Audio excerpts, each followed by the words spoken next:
Eloheinu melech melech haolam, haolam asher asher kidshanu kidshanu katav tivanu vanu la'asot b'divrei Torah. Amen.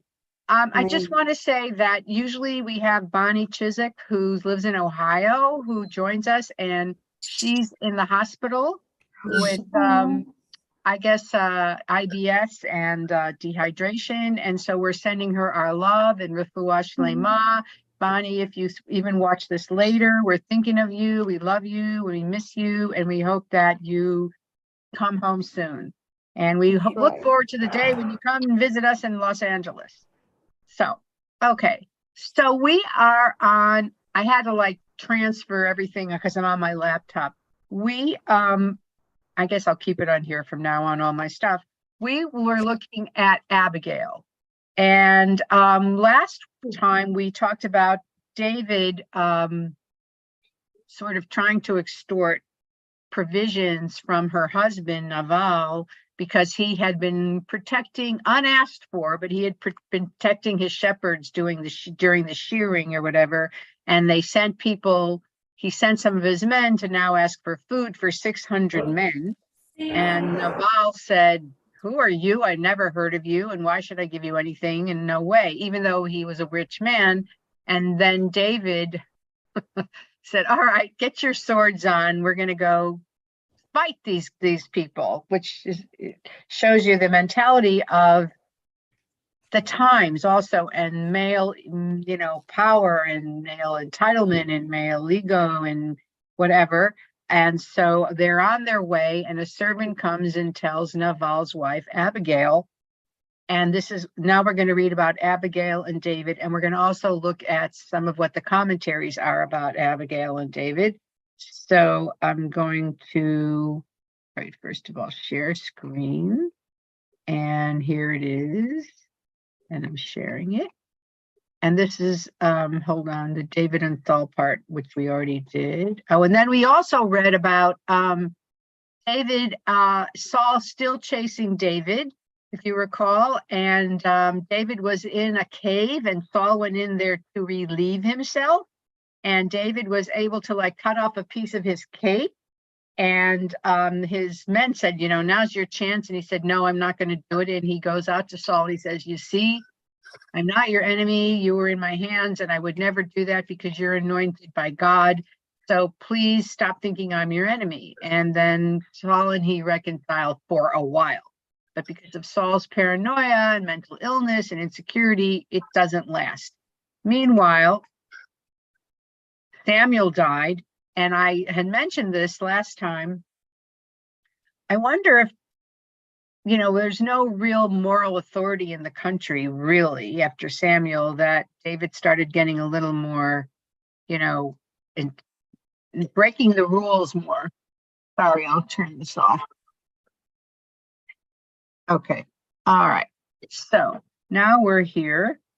And let me just move this down. It's like no one calls and then everybody calls at once.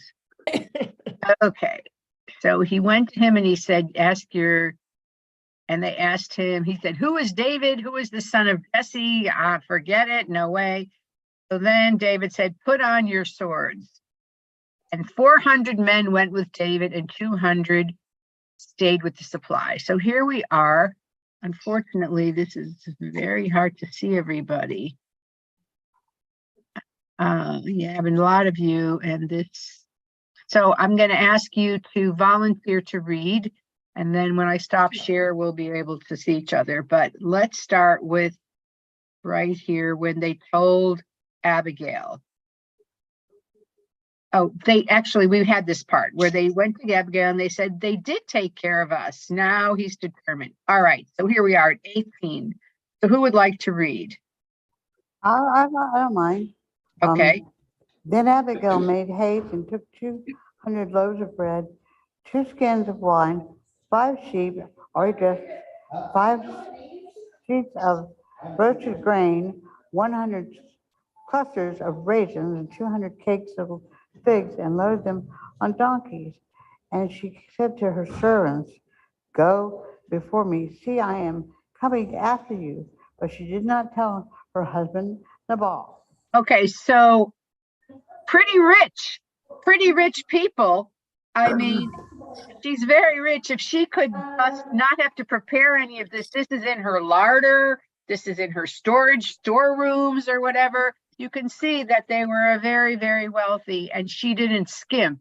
I particularly like the 200 clusters of raisins. I wonder if that was grapes or just raisins, but I mean, how many donkeys was this? So why did she say, do you think, you go before me, I'm right behind you? Why do you think she said that? What She's would, a scout. but what other reason would there be? I don't know. Other You're looking people, for David? other people, any ideas? Yes, Penina? Maybe because to show him that she's kind of like to his service, that she's like a servant walking behind, to That's give him good, the idea, yeah. the feeling that he is like ahead of her in rank or in importance. Well, we definitely see that when she meets him, but Right. I'm thinking, Well, okay, the women always walked behind, didn't they? but it was just all her yes, they did. But her servants were, I think, like if you're an army of 4, okay, Risa, did you want to say? Go ahead. Unmute. Look for your little microphone down there. Okay. Yeah. I think she was hiding behind them so that the people wouldn't see, the soldiers wouldn't see her right away. They would just see the servants and then look away, and they wouldn't send the word to him that she was coming. Okay, that's interesting. I was thinking, if there's 400 men on the march, their hands on their swords because nobody's going to feed them, and suddenly they see 50 donkeys laden with food coming toward them, it would like calm them down. Oh, we're getting it. We're getting what we asked for.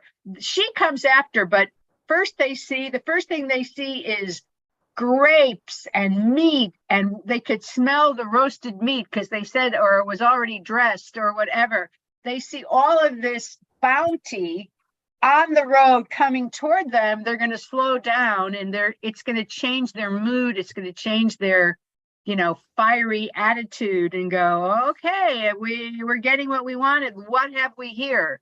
So regular caravan. I think it was like a psychological ploy to calm them down and have them see what is approaching, and it would just lower the flame, lower the whole temperament of everyone when they see that.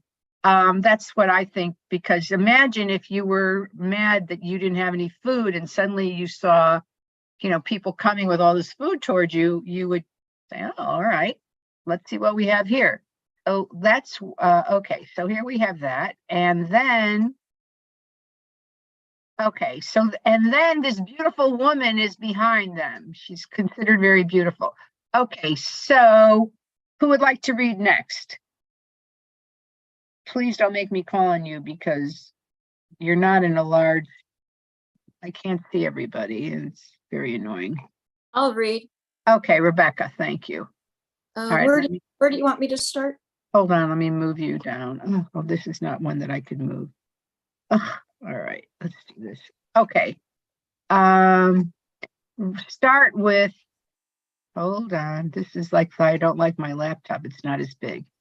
Okay, 20. So it was as she rode on the donkey that she went down under cover of the hill, and there were David and his men coming down toward her, and she met them. Now David had said, surely in vain I have protected all that this fellow has in the wilderness, so that nothing was missed of all that belongs to him. And he repaid me evil for good. May God do so, and more also to the enemies of David, if I leave one male of all who belong to him by morning light. Okay, so this is what he was thinking as she was coming toward him. And as she's meeting them, this is what he's saying, which is what? That's it. I'm not letting one of them leave. It's really over the top. Oh, hey, what do we think about David's attitude? I mean, maybe I'm misreading it, What do we think about David's attitude toward Nabal and the food and the whole way that he was treated? You have no opinion about it? Do you think he's justified in his attitude and the way he's behaving and the way he's ready to kill people about it, over it? Susan Ehrlich, you must have an opinion. Yeah, I have it because I don't have the text in front of me. I have a short span, but did they say he's going to kill the people? He said it's like I've had it with these people. Okay, so let's look at it again. He said, "Surely in vain I have protected all that this fellow has in the wilderness." Wait, can you see this? You No. guys- No, I No. didn't do share. Hold on. And also, if Hannah's on, can she put it in the download for us to get also? Hannah? Hannah, are you there? I don't know where she is. Yeah. Okay, because then I Yes, have- I'm here. Sorry, I was just muted. Can you, I don't know, put it in the chat, I guess? No, But- no. put it But on download the- it. I can- Put it on, what the do you reading? want to? Wait a minute, how would you like it, Susan? Download it. Download it so they can download it? Oh, yeah, the reading for today, yeah? Yeah, So we could Yeah. download it. The chat you can't download. I don't know. Right. Yes, you can download files from the chat. Susan, was the reading from today Michal and David? Is that what we're reading? no, it's Abigail and David. Well, how come I didn't get, well, how come that came on there? It I did don't get know. Paul was on. Did. You know, the best would be if everybody went out and Printed it. no, or owned a Tanakh. If you owned a Hebrew Bible, we could all open our books and just look at them. That would be the best, so I don't have to share. If everybody could get one, you should have one. I've got like how many? So to that end, Susan, Rabbi, what would be the one to buy? Like, is there, I wanted to buy one, but I don't know. I Like- think, okay, let me get back to Yeah. stuff here. Uh, I think the best one is this one. It's the JPS Hebrew English Tanakh. Tanakh is the what's the word called? You know, where you put the capital, the Yeah. first letter of each thing. Torah, together. Nevi'im, Ketuvim. Acronym. The That's Torah, acronym. the Sorry, prophets, and the acronym. It's an writings. acronym. Torah, It's an- Nevi'im, Ketuvim. Torah. It's an acronym. Yeah, acronym. Torah, Nevi'im, Ketuvim. Right. Tanakh for the Torah, the prophets, and the writings. Tanakh. This is the Can best. can you maybe put it in the chat where we could buy it? Is there Where a you link? could buy it. You could probably buy it on Amazon. Amazon. I buy it online. It's Amazon. the Jewish Publication Society, the JPS Hebrew English Bible is, oh, you should say JPS is the Jewish publication. Oh, Susan Ehrlich's holding hers up. I'm holding it, but I realize my camera is backward. So- Yeah, You guys mine too. both have it. You Yeah. guys both have it up. It's good. Yeah, but it doesn't look backward to Yeah. us because Susan, yours looks backward to you, but not me. Okay, that would be the best of everybody, because when we used to read in person, I would have been able to hand out everybody a book and we could look at the book. And so I don't know what to say. It's hard to. So the Wilshire Weekly this week has the link to the text. But Yeah. I just looked, it's the wrong text. It's God. the No, it program. isn't. Scroll down, just scroll down, just No, it scroll isn't. down. Okay, so The maybe text it's not the Not weekly, wrong, but just I'm scroll looking- down. I'm It looking is. at Michelle and David, according to what I. yes, Doris. I'm No. looking at the programs and events email that went out today. And the class reading for today links to David and Abigail. Yes, Abigail. but if you scroll down, you'll Scroll get to it. down. Scroll I down. I thought the same thing and I just scrolled down and there it was. It's there. Scrolled all the way down and. scroll right. down to where though? To where it says what you wanted to say, which is David and Abigail. So it Page says, 4. I'm looking at January 18, Women's Torah Study, the Women of King David, more information. And when you go there, it's Women's Study and it just says. The No, women. no, no. If you look at what the email that came yesterday and the Wilshire Weekly, and Oh, there's I'm not, I two wasn't talking about the weekly. I'm talking about the one that went out today. The one didn't today get was one. wrong? Oh my The one that went out today, the programs and events email, or if it hasn't gone out yet, hopefully they'll fix it. Well, it's too late now. All right, let's just move on. Yeah. Yes, Okay, please. here's the point. He says, surely in vain I protected all that this fellow has in the wilderness, so that nothing was missed out of all that belongs to him. I did it for nothing. Remember, nobody asked him to do it. But he's saying, what did I protect this guy and all of his shepherds in the wilderness? He has repaid me evil for good, and he didn't reward me. As I said, I think it's like people who wash your windshield and then you have to pay them. May God do so and more. The enemies of David, if I leave one male of all who belong to him by morning light, I'm killing all the men. That's terrible, I think. He's very extreme. He's very angry. I also feel like he's been on the run. He's in a warlike mood. It's just another side of David. And then this woman really changes him, her character and how she treats him. And it's also about how we look at Michal, as we know, who ridiculed him. If you remember, even though it's later in the story, we read her whole story. Michal, when she saw him dancing in Jerusalem and his genitals were flopping, and she said, that's disgusting. You're displaying yourself. You ought to be ashamed. That's no behavior for a king. And he said, and all the women and the maidservants can see you. And he said, I'd rather have all the maidservants see me than you. I mean, and she totally treated him wrong. Here's Abigail, already married to a bit of a bully, and women almost all the time had no choice in who they married. Well, I can talk to you about this. They had no choice in who they married, so they had to learn how to manage their husbands in order to have a life. So obviously she had a lot of power in the home, be able to amass all that food. She didn't tell her husband, but she did it.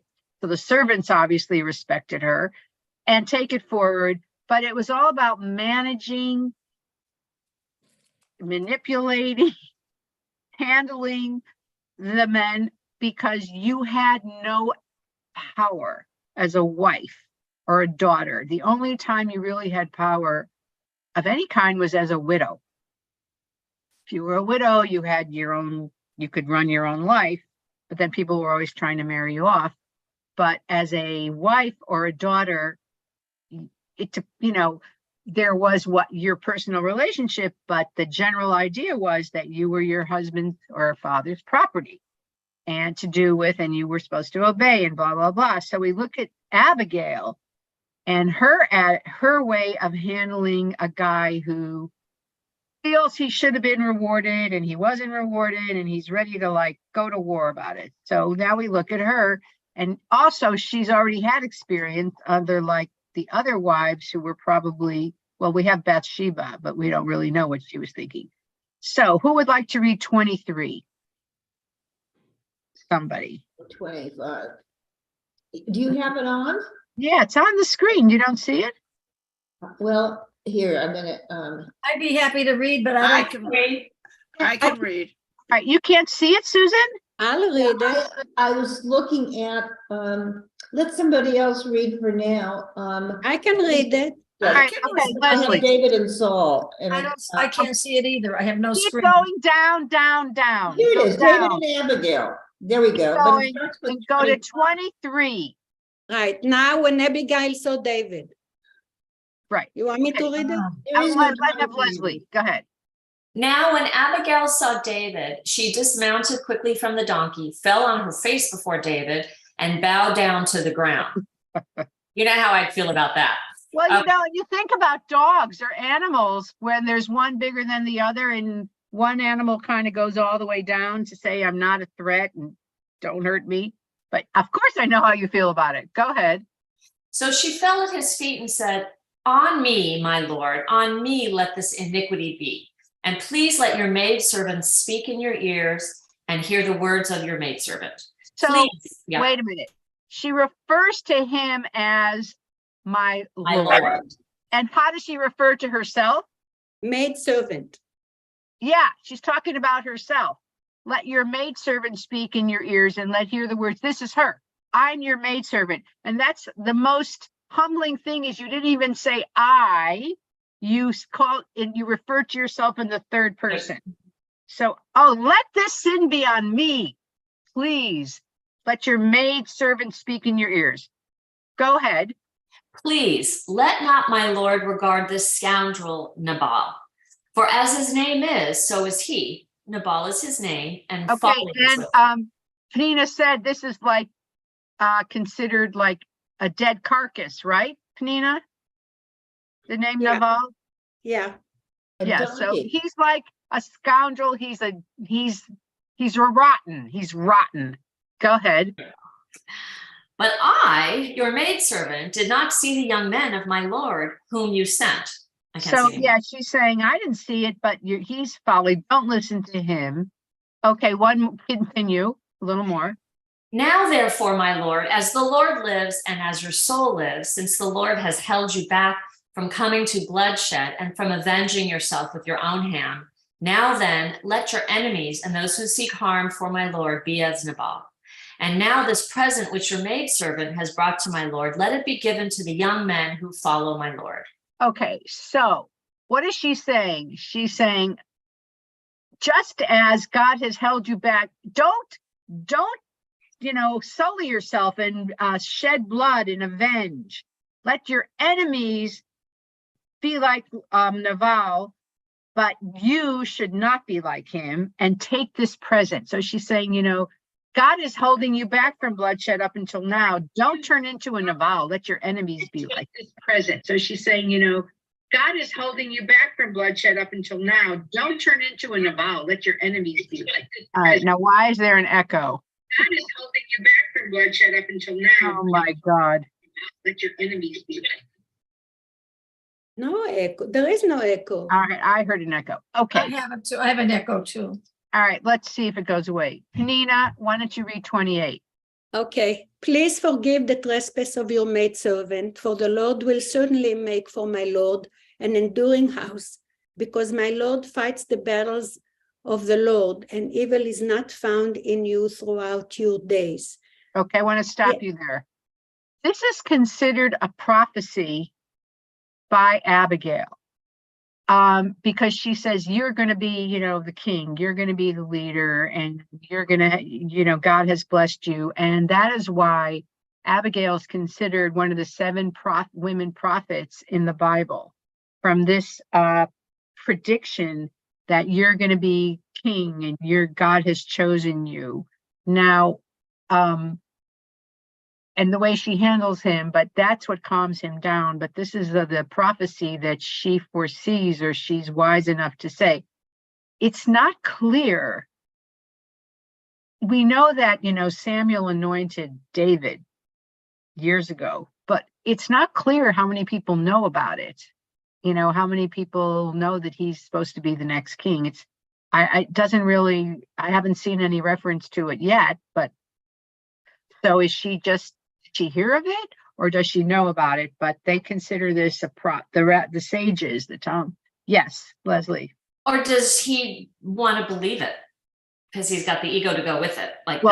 He right? does. He accepts it because that's what he likes. But how did she know to say that you're going to be? Well, she could also be just saying it to calm him down without any or it's known, but the rabbi, you're right, of course, but the rabbis say this is a sign that she was a prophetess, and she's one of the 7 prophetesses who predict. Yes, Penina. I just read Nehemiah, what's her name? I just have her book, Leibovitz. Yeah, Leibovitz. She said that when David decided to build his place, or he chose Jerusalem because it didn't belong to the land, didn't belong to any of the tribes. And when he bought it, he made sure that it's his, so no other people will have like a claim on it. And the reason is because they believed in those days, every section, every part of the country, every people that lived there had a different gods. And when she's talking here, she's talking about a God. So the question is, which God? She's not out of out of our tribes. So. But she's talking about, you mean she's not? So we she's have to not understand the way it's written that she's talking to him about a God that he believes in also. Because he mentions Lord, and then she says it, and that's why she's considered a prophet, because they give her the same, I would say, belief at the same God that David believed in. And the reason that he chose Jerusalem, because he wanted a place that would be definitely the God that he believes in, which was So I'm looking for the the Hebrew. one who anointed him. Yes. So I'm looking for the Hebrew to see if she must have said Adonai. Right. So the fact that she said Adonai It's shows like the same. same God. Oh, I love that idea. Yes. So you all understand what Penina's saying? There were multiple belief systems going on, multiple gods. all over. Exactly. And she said Adonai or Elohim chose you. So she's saying, we're worshiping the same God. And she's also saying something that to show compassion. And the God of Israel is the God, El Maleh Rachamim, is a God of compassion. So that's what I'm thinking, that she's reaching a sensitive feelings at him, that it's like you have to be compassionate, because here we are believing in a God of compassion together, both of us. I like that. Thank you. That is great. Okay. That is great. Okay. So yes, Pam, hold on. Let me stop the share. Do you want to say something? Well, I just had a question because sorry, I'm at work, so I'm in and out. I apologize. But based on how I've been able to follow, again, apologies, but is it also a way for her to manipulate? Because haven't we kind of already established that she is very calculated in what she says and what she does and how it goes forward? So for her to put forth, but look, you and I are kindred spirits, like there's a motive behind that. And Penina's shaking her head, so I don't know. I think that it doesn't matter as long as she reached what she wanted to reach. It doesn't matter what she thought at the time. We are looking at the results always, at how she behaved. What did she tell him that actually worked? That's about it. To start thinking, we don't know what they were thinking. We never will know what they thought about those days. We're looking at the results. The results was that whatever she told them, she succeeded. That's true. And I also think, yes, I think the body language of going down, all the way down and humbling herself, that was part of the, connecting, moving him. But the prophecy, you're going to be the next king, we could see it many ways, but prophecy has to do with religion. Yes, but the rabbis. Okay, there we go. Yeah, the rabbis say that she knew this makes her one of the prophets, which I think we can hold all of the same ideas at the same time. Did anybody else say? Yes. Which is what's so great about Judaism, which I love. It could be this and that. Okay, so hold on, I have to move this down. This thing is so, I like my big computer better. All right. So then she said, yet a man has, okay, who was reading? Penina? Yes. Where was I? No, 29. Oh. Evil is not found in you throughout. Yet a man has reason to pursue you and seek your life, but the life of my Lord shall be bound in the bundle of the living with the Lord your God, and the lives of your enemies he shall sling out as from the pocket of a sling. No, that's not the little drawer. Wow. By the So sink. He told me 29. That was 29. Small drawer and you pull it out. I pulled it out. Okay.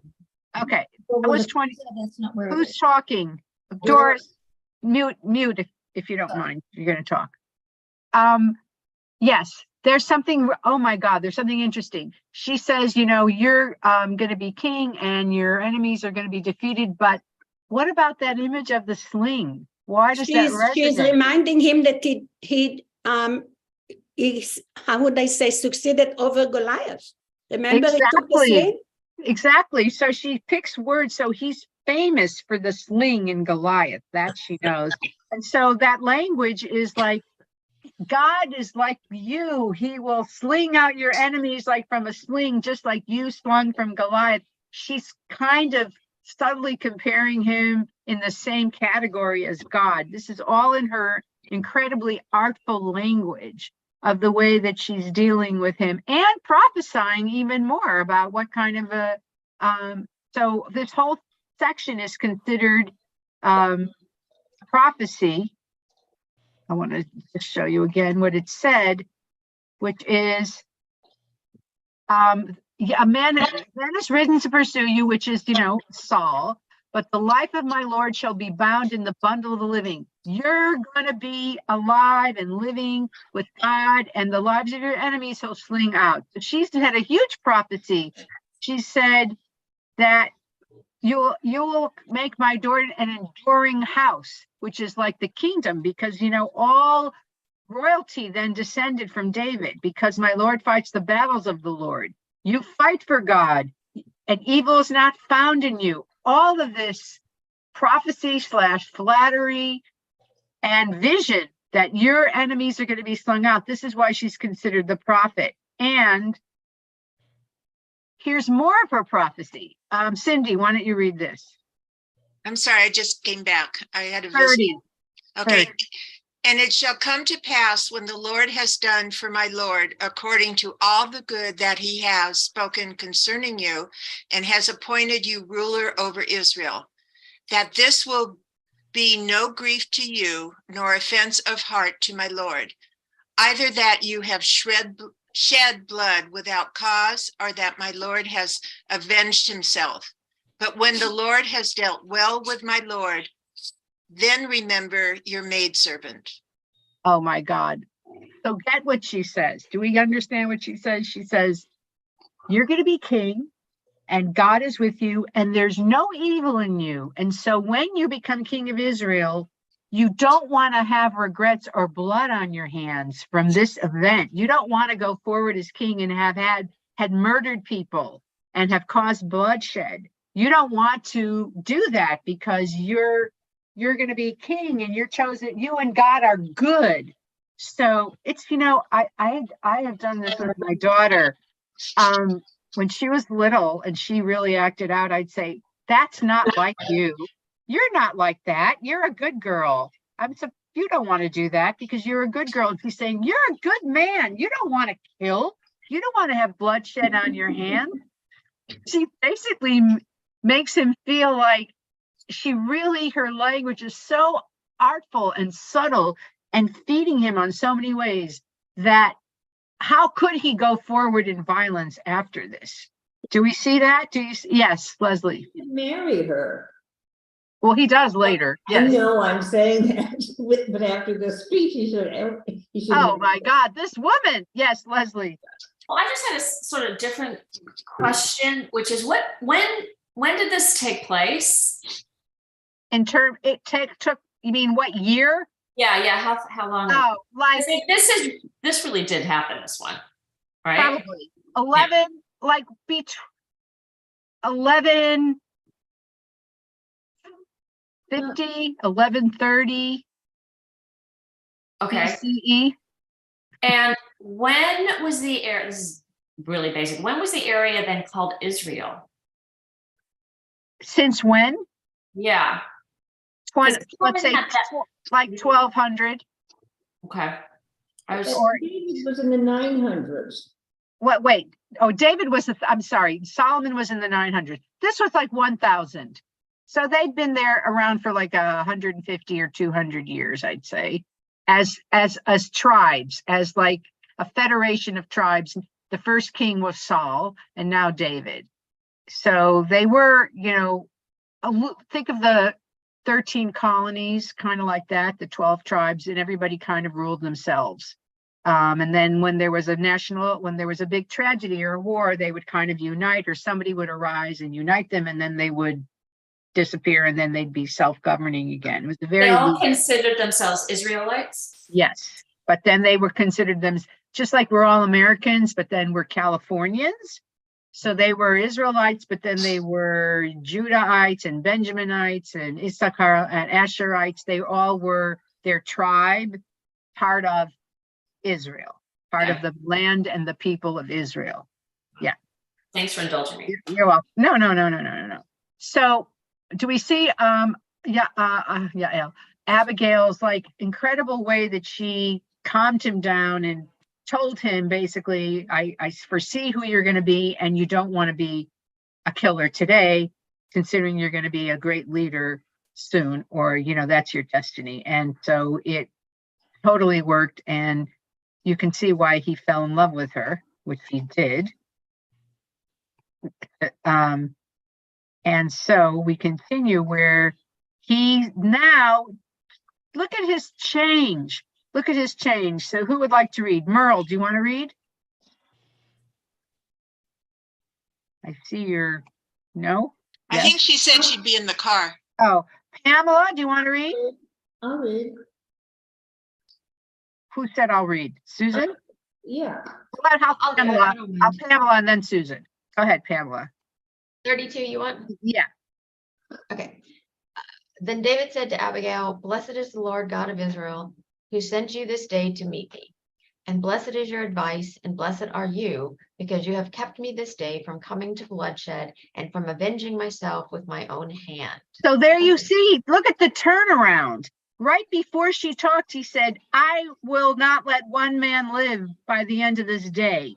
We're killing them all. She speaks, and she was beautiful and probably, you know, very appealing and spoke in a soft voice, but wise. And he said, oh my God, Baruch, blessed is God and blessed are you for doing this.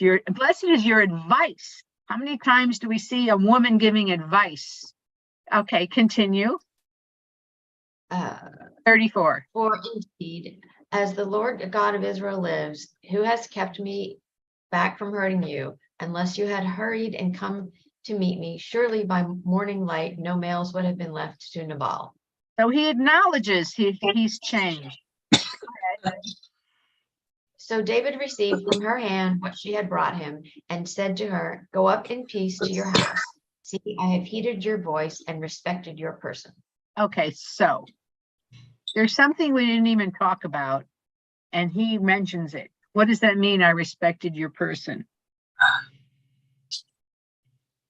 Yeah, Pam, I what? didn't violate you. I didn't have sex with you. I didn't rape you. I didn't rape you. I mean, we know that, I mean, right now in Russia, I mean, the Russians are doing it. I mean, it's so disgusting. And Leslie, I know this is like, it's like women considered spoils of war. Women considered, you know, the way to humiliate a man is to rape his woman or his wife or take his daughter or whatever. This is how you disgrace a man. And the fact that he even says, well, see, I didn't even do it. I don't know. Does that imply he would have done it? He could have done it. He thought he might do it. What does that imply to you? That he says, It implies he said, "I'm still an asshole and I want you to know it." or I could be, right? But don't we all love those bad boys? Because David is also, you know, but he's the coolest guy in Isn't this parallel to what he said? Parallel to what he had said, like way back originally when he says, "Hey, my men could have come and killed everybody, but you know, go ahead and feed us." And you know, I could have hurt you, but I didn't. This is not the first time he said, "I could have done something really bad, but I didn't." And I want credit for it. Yeah, well, so there's two ways to look at that, I think. One is that, you know, I have done it, or that I'm not like other men. You know, that I'm not like other men, that I could be, because we did see a very noble behavior with King Saul and the cutting of the cape, you know, where he didn't say, I wouldn't kill you, you're royalty. So, I mean, we can say David is a very macho, charismatic lover of women and men and whatever, but also he has some integrity, or he has a moral core. And he's saying, you know, I could have done that because that's what many men do, but I didn't. And I could have killed, but you reasoned with me. You showed me that it was wrong, and I listened. And thank you and bless you for turning me around. So we have to give David credit for that. And that's one of the things that they commentaries say is so lovable about him. He makes mistakes, but then he acknowledges them. After the Bathsheba incident, when they have a baby and the baby dies, he's devastated and he repents and he's remorseful and he tries to change. So he's like many people or all of us in some way, but he also has that ability to recognize I have flaws and I can be wrong, and I'll even take wise advice from a woman, even though I'm like the head of an army and I'm going to be king. When I hear the truth, I can hear it and I listen to it and blesses the person for giving him that advice. So we have to not just think of him as an asshole. Rabbi, the Torah says he's a man after God's own heart. He's a what? Man after God's own heart. He's a man after God's own heart. Well, of course, people, according to Jonathan Kirsch, his biographers were writing the Torah at the same time, but no, he did have, there's something about him that's complex and engaging and loving and terrifying and amazing. And that's what great characters are. They usually have many, many facets. And the fact that I've read this before, but every time you read it, you see it again. And the fact that he said, bless you, bless God and bless you. And you stopped me, and I could have done some terrible things and I didn't. And maybe he's also saying, and I'm glad I did. And thank God I didn't. Or I would never, do that. So I think we have to look at him as a much more complex with some good qualities. Okay, hold on. Let me just share. What time is it? Oh God, it goes so fast. Okay. Share. So now what happens to her husband? This is great because she goes home. That's great. And here's her husband. Okay, so who would like to read? I read. Oh, Susan. Okay. 36, right?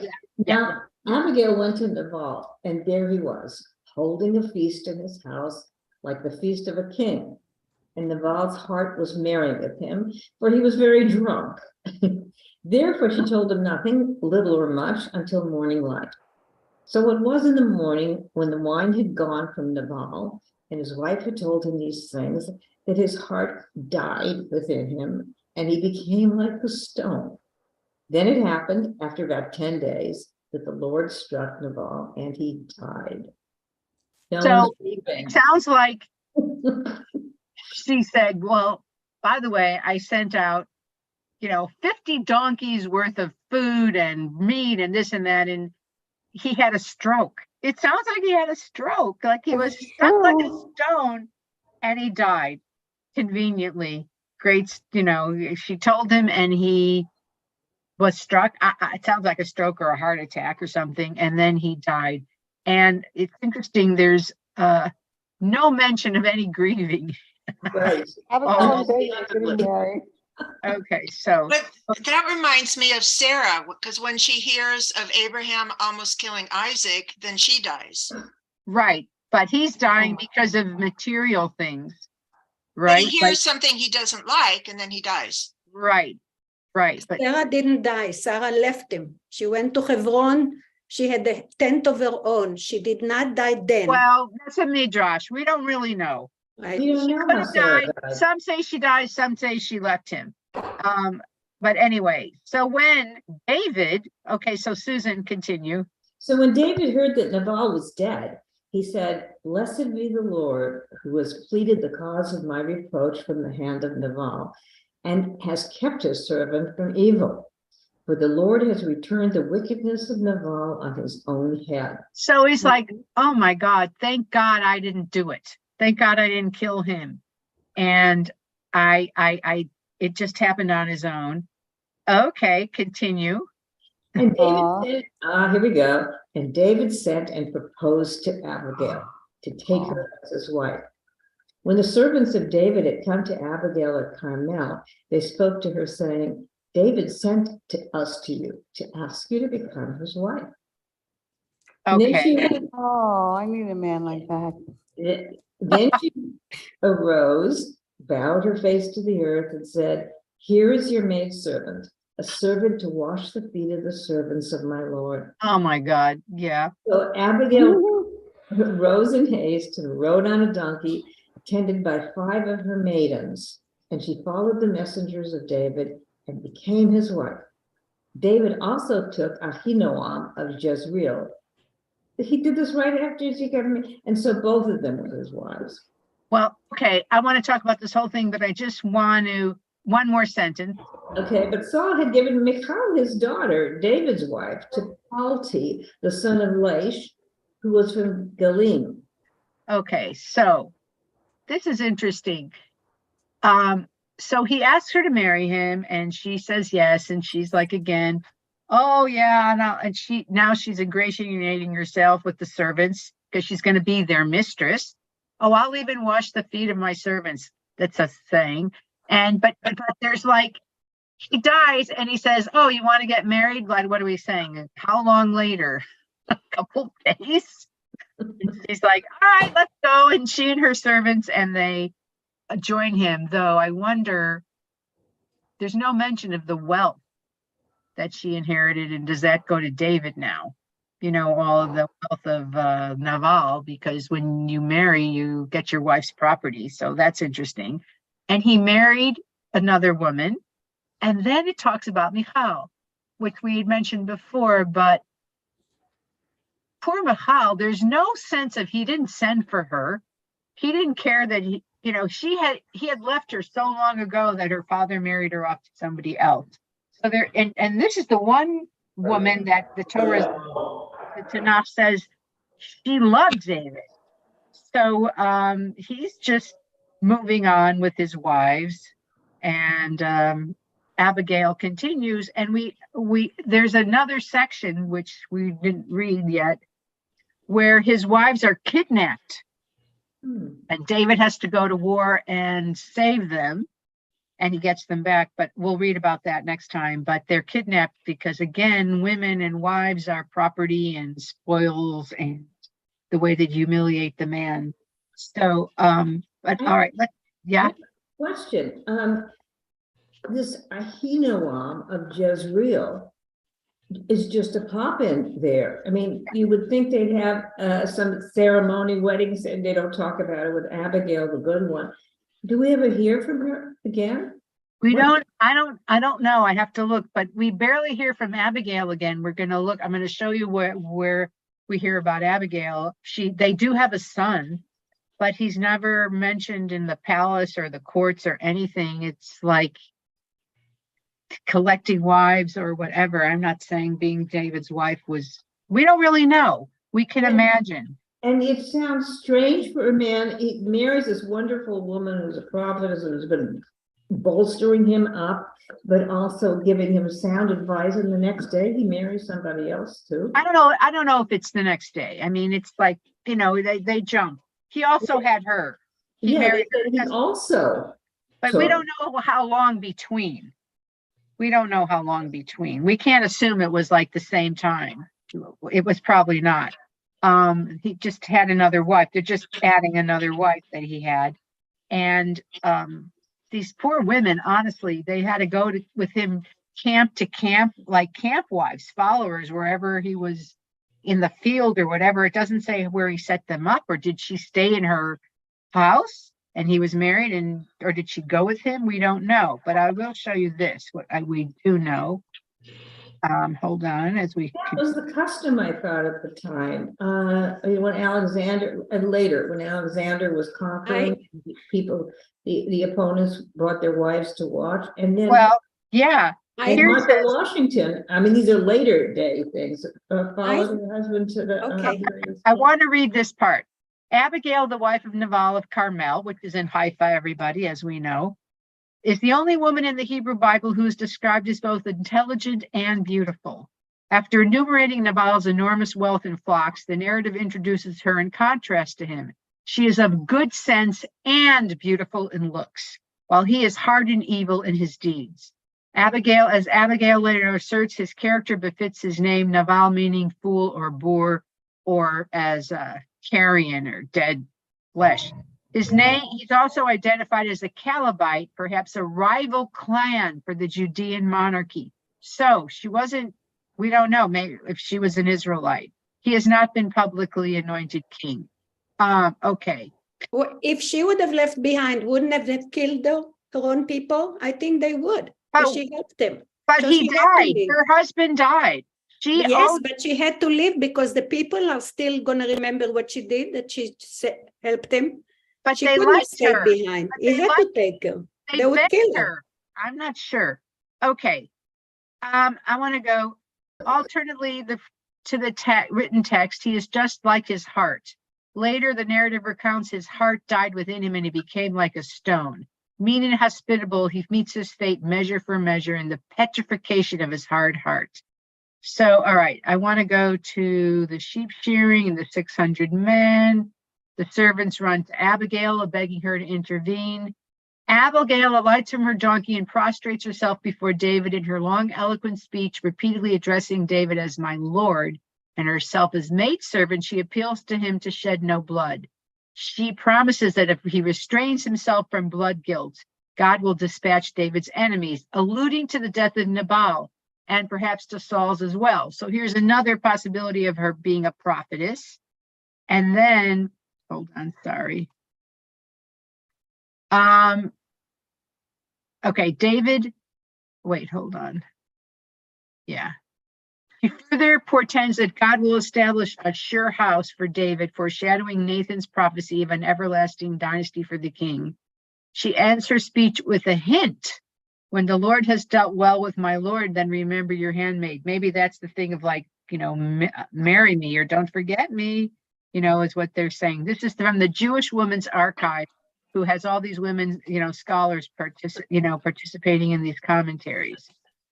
David then praises her good sense and expresses gratitude that she restrained him from bloodshed, uttering an oath to counter the prior violent one. Okay. As in the encounters with King Saul that frame the story, David's restraint from slaying his rival demonstrates his worthiness of kingship. Yet it also anticipates his darker side when David does not restrain himself from adultery and the murder in the story of Bathsheba and Uriah. So it's interesting. Again, we see his two different sides of his character, his worthiness and then his unworthiness.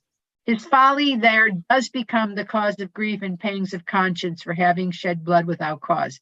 Based on her prescience, the Talmud identifies Abigail as one of the 7 female prophets in the Hebrew Bible. More likely, she is keenly perceptive about shifting tides of history. Okay, I just wanted to get to the bottom when we hear about her son. And we know this part, blah, blah, blah.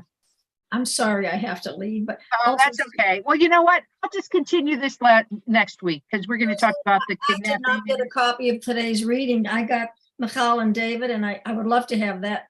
Okay, and didn't then come we'll send it again, but we'll look at that part of Abigail and then we'll look at the Thank you. kidnapping. See you The guys. kidnapping of the wives next week because Thank it's real. I don't want to rush it and it's so interesting. Hi, bye, everybody. I'll see you next time.